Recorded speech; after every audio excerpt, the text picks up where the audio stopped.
Нийслэл Улаанбаатар хотод өглөөний 7 цаг 57 минут болсон байна үзэгчдээ. Би Давьяаслаг бяцхан пүрэв дээр охины нэг өглөө хэрхэн өнгөрдөг, за мөн ээж нь түүнийг хэрхэн урамшуулж дэмждэг талаар мэдээллийг өглөө. За үргэлжлүүлээд бид студиэс зочинтой шууд ярилцах гэж байна. За өнөөдөр бол Гигэн хайрын баярын өдөр. Гэхдээ бид Гигэн хайрын баярын өдөр гэдэг үүднээс нь ач холбогдол өгж энэ өдрийг тэмдэглэхгүйгээр өдөр бүр нэг нэгэндээ хайраа бэлэглэж, хосууд ад жаргалаар дүүрэн байж илэг бүтэн гэр бүлийг цогцлон бий болгох нь чухал. За тийм ч учраас өнөөдөр бид хосуудын тухай ярилцах гэж байна. За тэр дундаа ер нь Монгол улсад хэдэн хос байдаг. За хосуудыг цаашлаад ер нь ямар ангиллаар авч үзэж болдог талаар дэлгэрэнгүй мэдээлэл өгөхөөр студид зочин орсон. За ингээд үндэсний статистикийн хорооны хүн ам нийгмийн статистикийн газрын дарга Амар бол иржээ. Өглөөний минь сайхан амарсан уу? Сайхан амарсан өглөө. За сайхан амарлаа, баярлалаа. Тэгэхээр Монгол улсад одоогийн байдлаар яг хэдэн хос байдаг талаар яриагаа хэлээ. Тий, ерөнхийдөө Монгол улс нэг 912 мянган өрх. Тэгээд тэр дотроо нэг үндсэндээ нэг 600 гаруй мянган хос гэр бүлээрээ амьдарч ийн хүүхэдтэйгээ. Тэгэхээр нийт тоо бол ингээд гараад байлаа. За цаашлаад одоо хэдэн насных байд юм уу? Эсвэл ажил мэргэжил, за цаашлаад ингээд салалт, эсвэл дахин гэрлэлт гэл олон статистик тооцоололууд гарч ирдэг бахал та.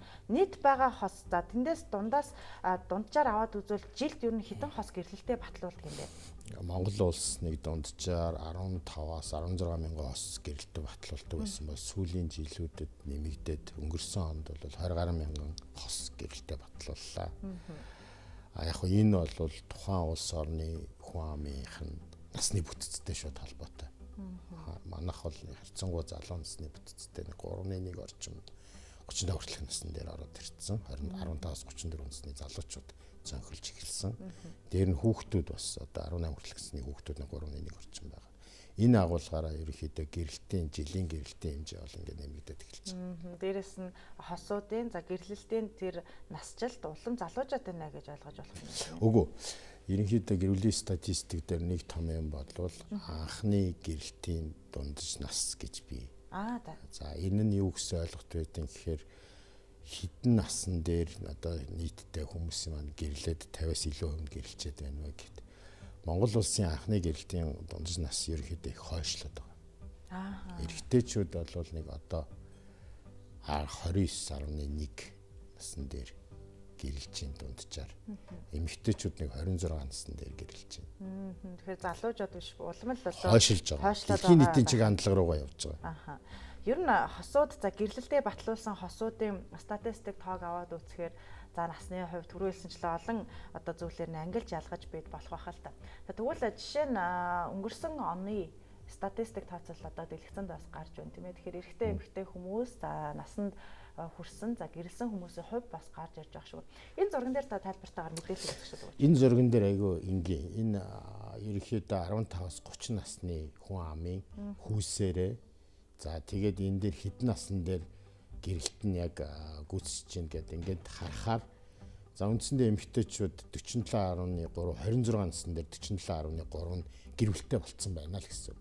Гэрэлттэй.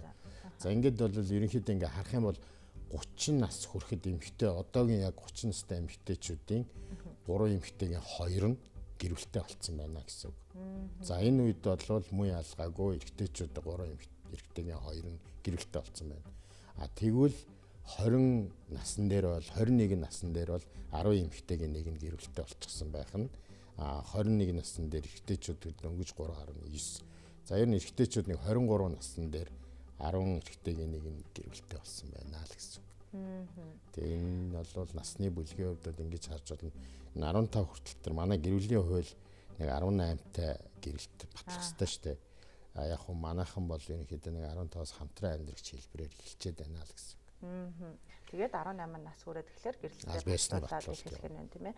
Хосуудыг бас сонирхолтой байлаа статистикаас үзэгчдтэй бас дуулах л да.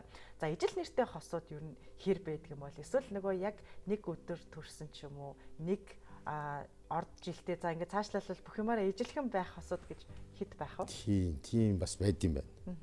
Монгол улсад нэг 360 ижил хоёлаа гэр бүлийн 2 гишүүн хоёлаа ижилхэн нэртэй тийм хүн байд юм байна. Одоо юу гэдэг их сайхан ч гэдэг юм уу, солонгооч гэдэг юм уу.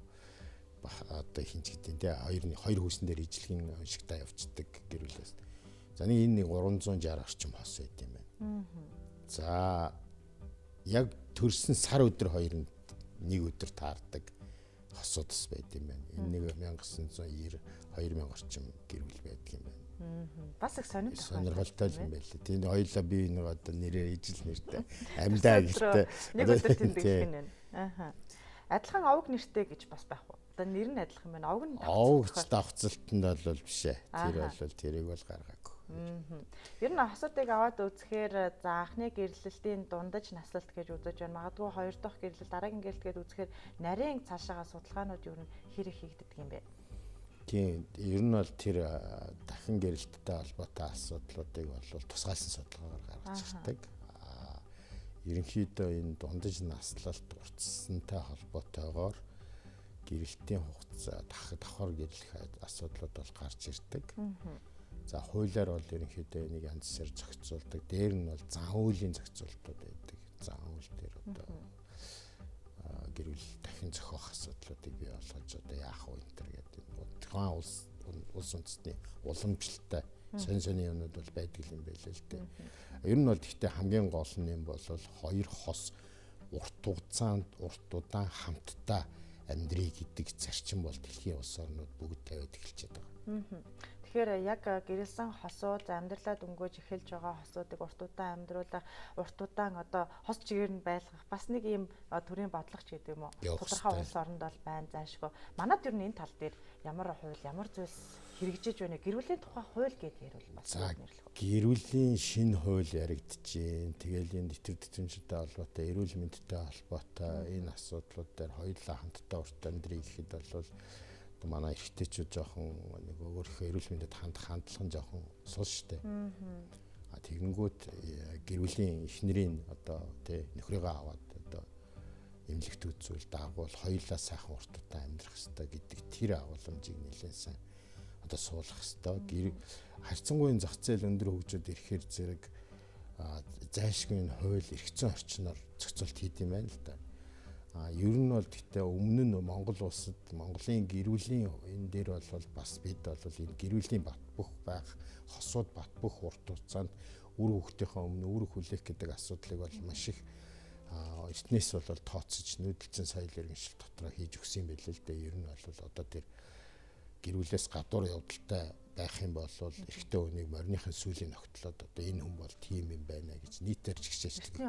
Эртний уламжлалтай ер нь бол тиймэрхүү одоо зан үйлийн шин чанартай одоо монголчуудад бол бичигдээгүй хуулийн шин чанараар зан үйлээр гэр бүлийн бат бөх байлгах. Цааш ууласын энэ суурийн иргэншлийн орчин тох гэр бүлийн хоёр гишүүний үүрэг хариуцлагын асуудал дээр болоод бас харьцангуй нөгөө хялбаршаад амьдрал хялбаршуулад галт тогоонд хорох ажил нь нөгөө илүү автоматжаад хоёр хүн нөгөө харилцсан бие биенээсээ нөгөө шалтгааллах нүүдэлчин соёл дээр бол нэг нь гадуурх мал ахуйгаа зохицуулж ярьдаг нөгөөх нь гэр орныхаа асуудлыг ингээ хоёр талаас бие биенээ нөхчихсэн бол өнөөдрийн төвсөрөнд амьдарч байгаа хоёр гэр бүлд бол нэг хошин яриач биш үү угаалгын машин галтгаа билээдэг байхад эхнэр яг л идрээ тий тэрнтэй тэр өнөгийн энэ нөхцөл дээр яаж гэр бүлийг батгах байлах вэ гэдэг энэ айгүй чухал юм. Ер нь гэр бүлээ зохицлон бий болгох урт удаан хугацаанд тэр харилцааг яг анхных шиг хадгалж үлдэхэд юу хэрэгтэй вэ? Энэ асуултанд хүн болго өөрөөсөө тайлбарлах байх л та. Гэтэ одоо үүнд бол хамгийн чухал зүйл магадгүй итгэл нэг нэгэндээ үнэнч байх асуудал яригдах байх л та. Салалтын гол шалтгааныг бас статистикаар тооцоолж гаргадаг юм болоо тэдэн хувь нь ийм шалтгаантай гэдэг ч юм уу.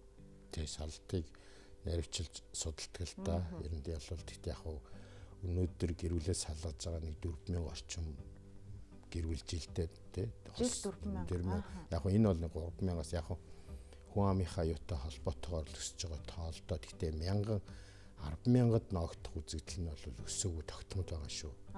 Хүмүүс бол зүгээр яг бодит тоонд нь яриад өсөд байгаа юм шиг юм яриад байгаа. Хүн амын чинь тоо өссөн. Түүнийгээ дагаад өсөж байгаа. Тэрийг бол нөгөө бусдад ойлгогдох зорилт юу нь бол хамгийн энгийн нь бол одоо миллиард хүнтэй хятад хүмүүсийн одоо гэр бүлийн салтын бодитоог ярил маш их тоо ярина шүү дээ. 1000-д ногдох 100000-д ногдох үзэгдлээр нь тооцож бие бинийгээ харьцуулдаг. Тэгэхээр зэрэг энэ тоо бол тийм өссөн зүйл биш юм шүү. За танд маш их баярлалаа. Бидний ярилцах хугацаа дуусч энэ өглөө урилга авч ирсэн. Таны ажилд амжилт хүсье. Баярлалаа.